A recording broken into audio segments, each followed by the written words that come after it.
So Bitcoin was up 25% in like 4 days. And we had an SEC. Yeah, that's where I was going next. Go ahead. We had an SEC official on who said, it's crazy to me that we haven't already, that the SEC hasn't okayed a spot.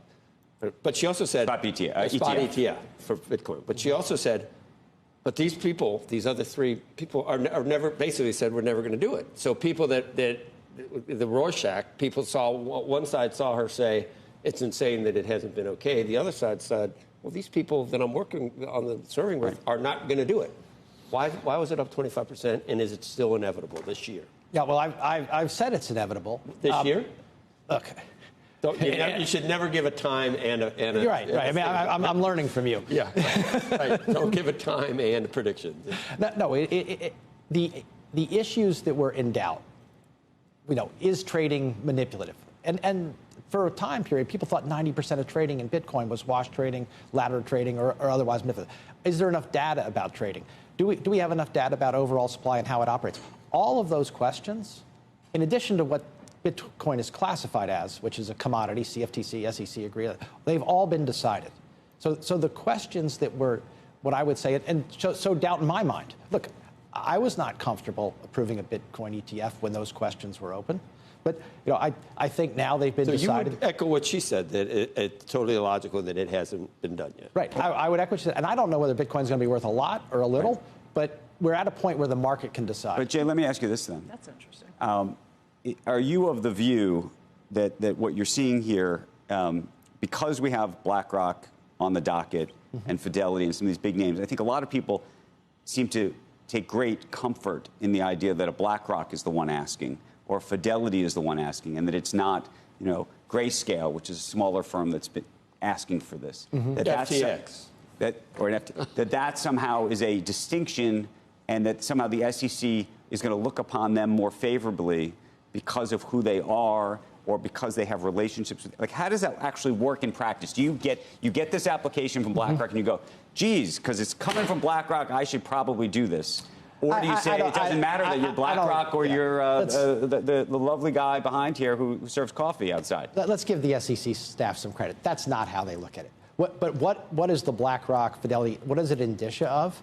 A deeper exploration of the issues that we just talked about. There has been back and forth dialogue with people who have applications, demonstrate that trading is efficacious, demonstrating that people can have the data, demonstrate that there's a way to hold this so that, theft and the like are.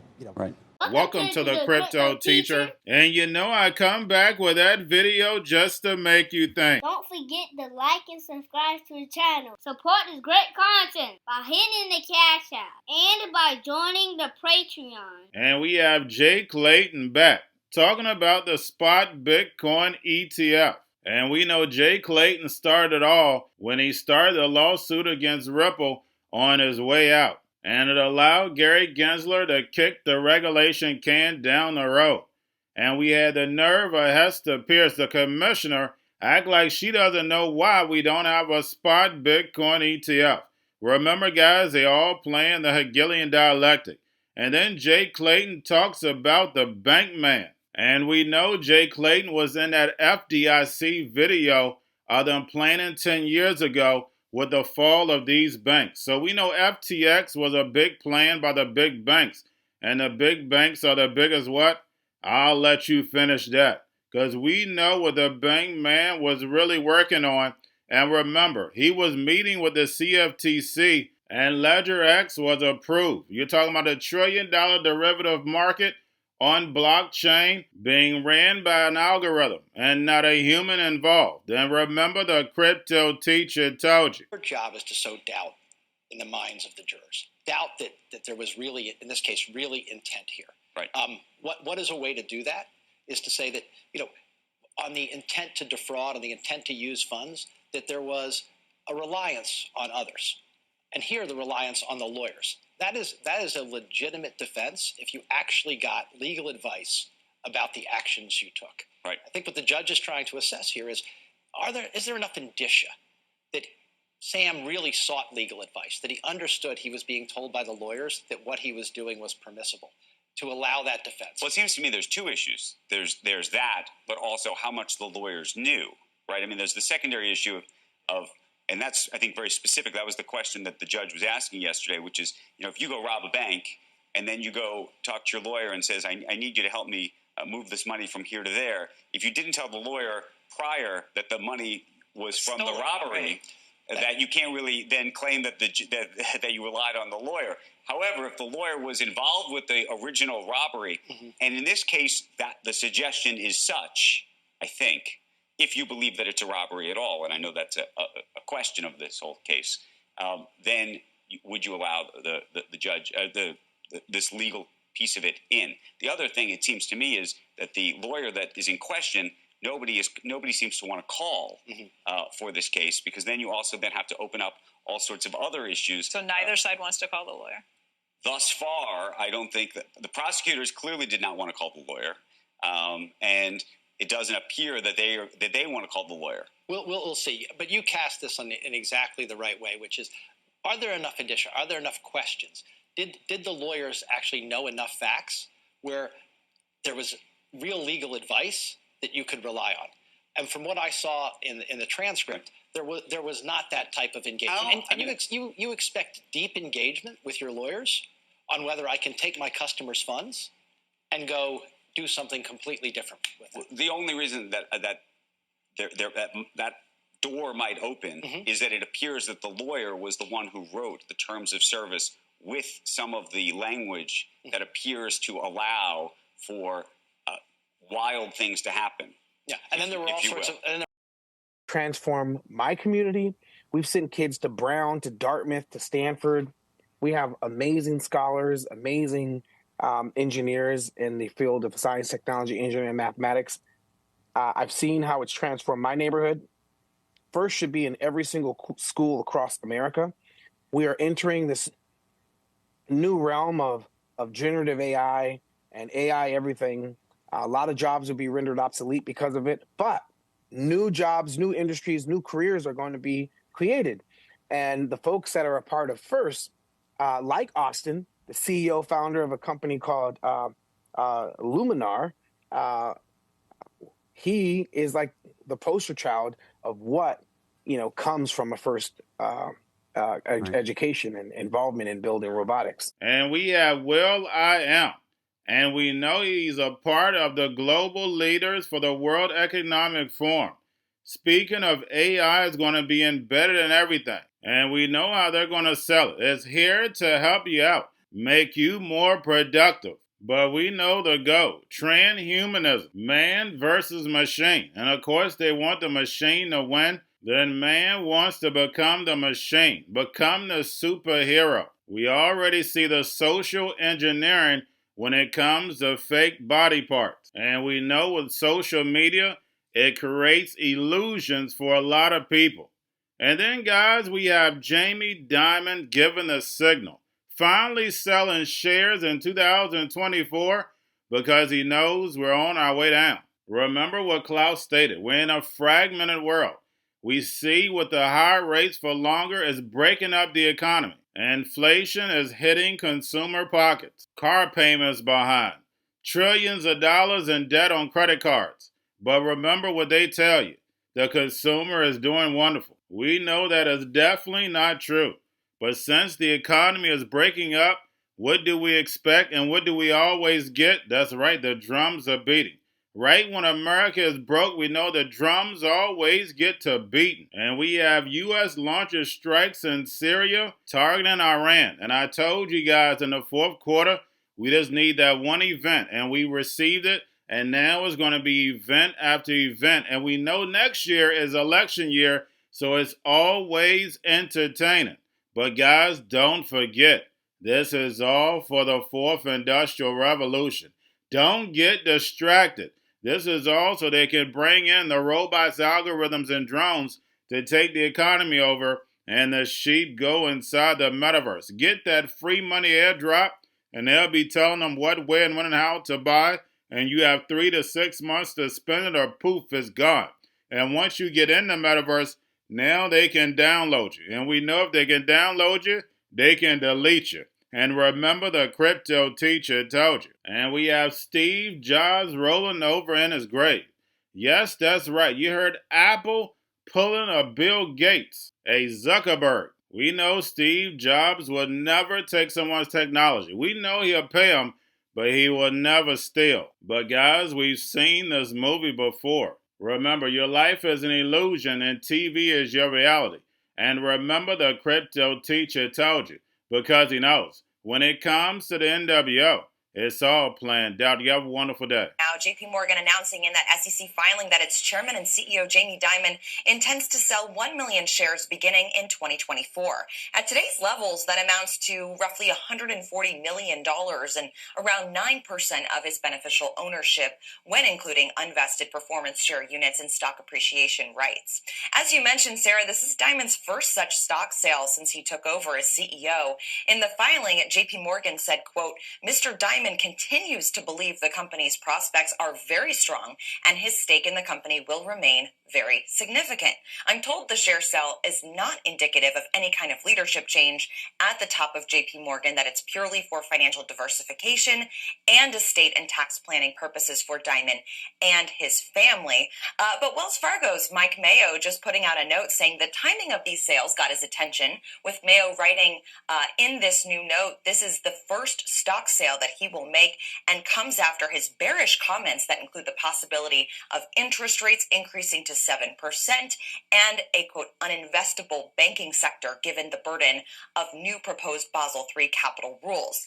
Dimon will use stock trading plans to sell his shares throughout the course of 2024 under the guidelines of Rule 10b5-1. This gives insiders the ability to sell a predetermined amount of shares at a set time. As for whether this is the start of Dimon selling down his more than $1.5 billion ownership in JP Morgan, that doesn't appear to be the case. I'm told by a source close to Dimon that he has no current plans to do more of these. Fighter jets launching an early morning strike, in this case on 2 locations in eastern Syria.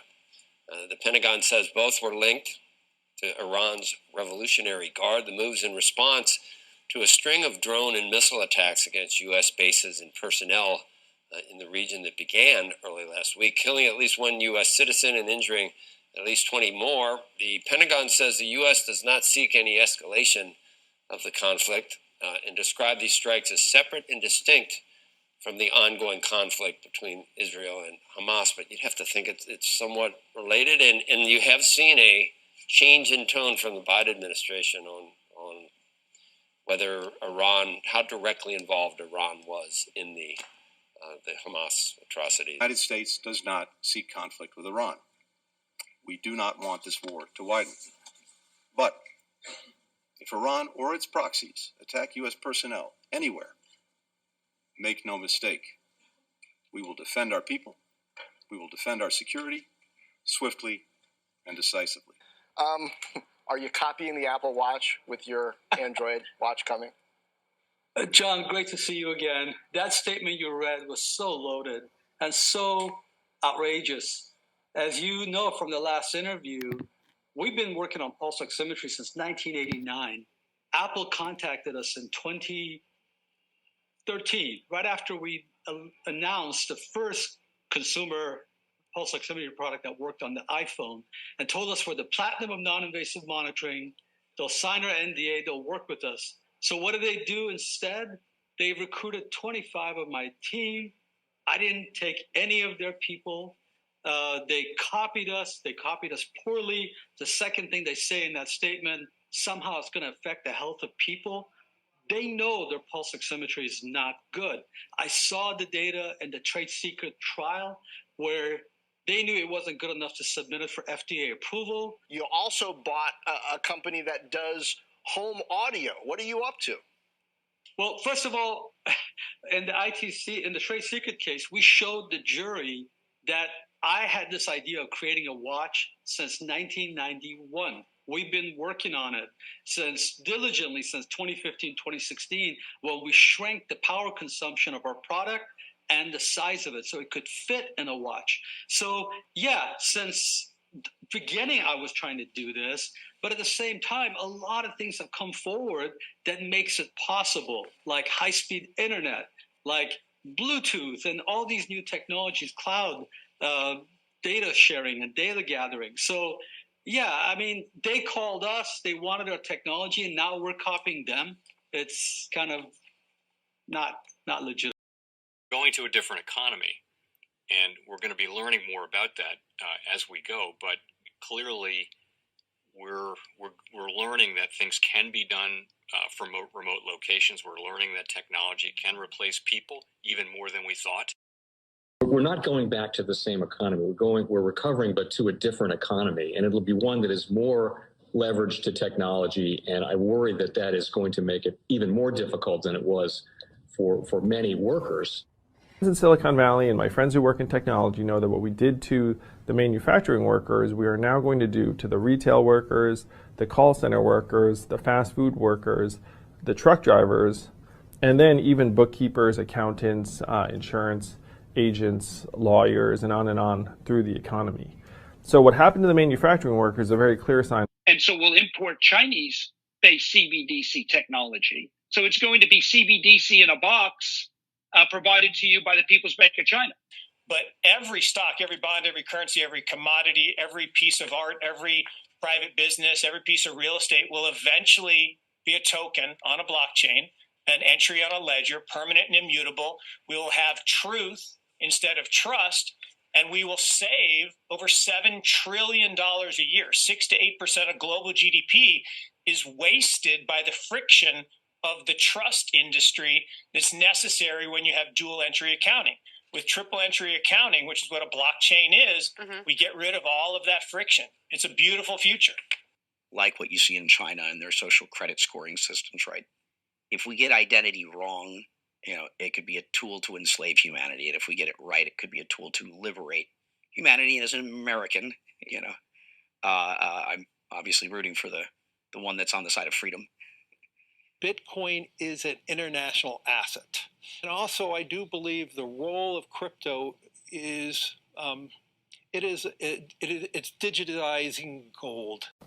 I actually believe this technology is going to be very important. Look at it. We have been part of a huge revolution in investing through ETFs. We believe that ETFs will be changing the whole way we invest. Many people still use it as a means, people are investing it for indexing. No, the majority of people who are putting money in in ETFs are active investors that are buying exposure. The entire bond market is being transformed as we talk right now. I believe the next generation for markets, the next generation for securities will be tokenization of securities. And if we can have that distributed ledger that we know every beneficial owner, every beneficial seller, we all have our code of who's buying, who's selling, instantaneous settlement. And think about it, it changes the whole ecosystem. Cryptoteacher and the new World Order book, plus the 3 kids books. It's time to re-educate. Also, new to cryptos, Coinbase, Bitrue, Binance. Do not forget book links and crypto links are in the description. The stock channel, guys. Don't forget to go like, subscribe, spread everywhere. You have your Kobo, your chip stocks, your banking, your gaming. While everybody's sitting at home, get on stocks, the Seaver, the biotech stocks. And while everybody's at home wishing, they were still getting that free money. What are they doing?